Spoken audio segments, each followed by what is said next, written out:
Gateway District park இந்த company எப்படி perform பண்ணியிருக்குன்னு Q3 ரிசல்ட்டுக்கு அப்புறம் ஒரு அனலைஸ் ரிப்போர்ட் நம்ம எடுத்து நம்ம டீமுக்கு கொடுத்துருக்கோம்.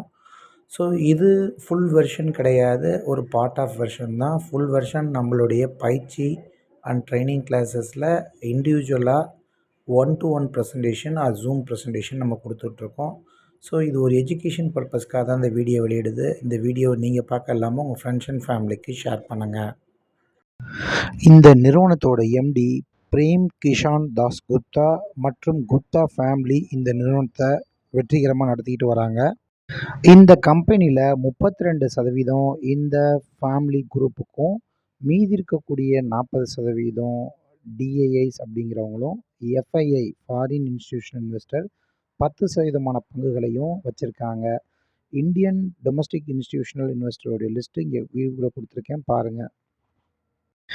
கேட்வே டிஸ்ட்ரிக்ட் பார்க் லிமிட்டனுடைய கரண்ட் மார்க்கெட் ப்ரைஸு ரூ. 74 ட்ரேட் ஆகுது. இந்த ரேஞ்சில் இதனுடைய மார்க்கெட் கேபிட்டல் சந்தை மதிப்பு அப்படிங்கிறது 3700 கோடியாக இருக்குங்க. இதில் 32% இந்த ஃபேமிலி குரூப் வச்சுருக்கு.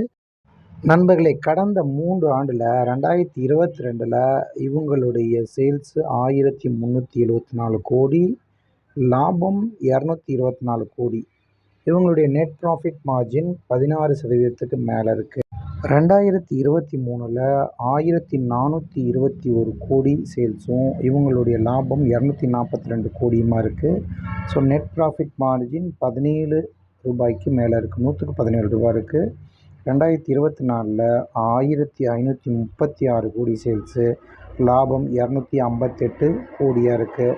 ஸோ இதனுடைய நெட் ப்ராஃபிட் மார்ஜின் 16.8, அதாவது ரூ. 16.80. ரூ. 100 சேல்ஸ் பண்ணாங்கன்னா ரூ. 16.80 இவங்க லாபமாக எடுத்துகிட்ருக்காங்க. இப்போ 3வது காலாண்டு 2025 456 கோடி இவங்க லாபம் சம்பாதிச்சிருக்காங்க. இது Q3 2024 65 கோடியாக இருக்குது. இந்த ப்ராஃபிட் 456 கோடியில் ஒன் டைம் ப்ராஃபிட்டாக 390 கோடியும் அடங்கியிருக்கு. ஸோ இது மாதிரி விஷயங்களை நம்ம தொடர்ந்து அப்டேட்டில் எடுத்துக்கிட்டு இருக்கும்போது தான் அந்த கம்பெனியினுடைய வளர்ச்சியை நம்ம கண்கூடாக பார்க்க முடியும். இந்த நிறுவனங்களை இன்வெஸ்ட் பண்ணவும் நமக்கு வாய்ப்பாக இருக்கும். நான் இதை வாங்குங்கன்னு சொல்ல, விற்றுருங்கன்னு சொல்ல. ஸோ எப்படி அனலைஸ் பண்ணணும்னு சொல்கிறேன். ஸோ நம்ம சொல்கிறது ஒரு எஜுகேஷன் பர்பஸ்க்காக தான். நீங்கள் உங்கள் முடிவெடுக்கிறதுக்கு முன்னாடி உங்கள் இன்வெஸ்ட்மெண்ட் ஆலோசகரை ஆலோசிச்சுட்டு முடிவெடுக்கிறது பெட்டராக இருக்கும் அப்படின்னு நான் இங்கே தெரிவிச்சுக்கிறேன்.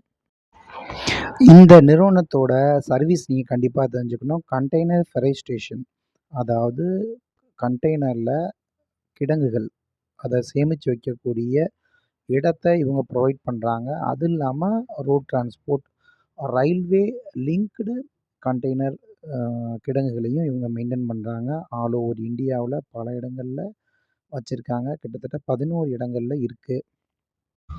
இந்த மாதிரி நிறுவனங்களை நம்ம வாங்கணும் அப்படின்னம்னா லைஃப் டைமில் விற்கணுங்கிற அவசியமே இருக்காது. மேலும் இந்த நிறுவனங்களில் பெருசாக பிஸ்னஸ் பாதிப்போ, பிஸ்னஸ் பெரிய லெவலில் வளர்ச்சியோ இருக்காது. ஆனால் ரெகுலராக க்ரோத் இருக்கும். ஸோ இவங்களுடைய ப்ரெசன்ஸ் ஆல் ஓவர் இந்தியாவில் எங்கெங்கே இருக்குது அப்படிங்கிறத பாருங்கள். கண்டிப்பாக ஒரு டிரான்ஸ்போர்ட் இல்லாமல், ஒரு வேர்ஹவுஸ் இல்லாமல் ஒரு பொருளை ஒரு இடத்துலேருந்து ஒரு இடத்துக்கு கொண்டு போக முடியாது. ஸோ இந்த மாதிரி ஸ்டாக்கை இன்வெஸ்ட் பண்ணால் நமக்கு லைஃப் பெட்டராக இருக்கும் அப்படின்னு நான் சொல்லிக்கிறேன்.